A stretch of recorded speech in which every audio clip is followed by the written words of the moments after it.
These are the $2 blush sensation that took Korea by storm. Dubbed a budget Chanel dupe blush by Korean social media, these quickly went viral because they were a fraction of the price but performed very similarly. And honestly, calling these viral is almost an understatement because there were literal news articles written about this product because it was such a sensation. In fact, this product specifically is what revived an almost defunct beauty brand that had been around since the 2010s. And if you've been in the K-beauty space for quite some time, you might recognize this brand as Son&Park. And these are their Arti Spread Color Balms, which come in 3 different finishes. And you heard me right, these retail for 3,000 Korean won or roughly $2 USD. Now, as I mentioned, these were compared to the Chanel Balm Essential Multi-Use Glow Stick because it offered a beautiful translucent wash of color, but also was less sticky. And I would genuinely agree with that sentiment when it comes to their original finish. But when we're talking about these sparkle finishes, I have a bit of a different opinion. Now, as you can tell, I got a couple different shades because I was really optimistic about me liking these.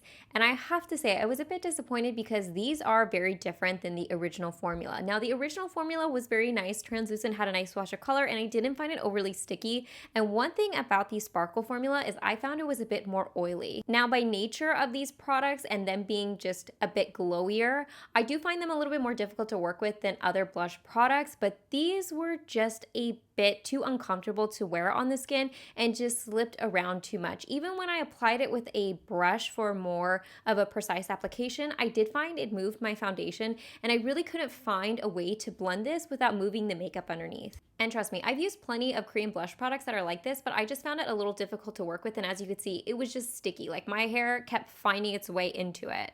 I did, however, really like the blur finish of this product and found it much easier to work with and very pigmented. In fact, it reminded me a lot of the pudding pots from Fui or some of those other kind of matte finishes in a pot format because it's just nice and pigmented. These blended like a dream, and I didn't find them sticky at all. One of the unique features of this particular finish versus the other two is that this was extremely layerable, so you could really build up the pigment on your cheek. But honestly, for $2, I feel like it's kind of hard to complain about these products too much. You guys will have to let me know if that really changes your perspective about a product. But I was overall impressed with these and really excited to see a comeback from Son&Park, which is a brand that I have enjoyed over the years.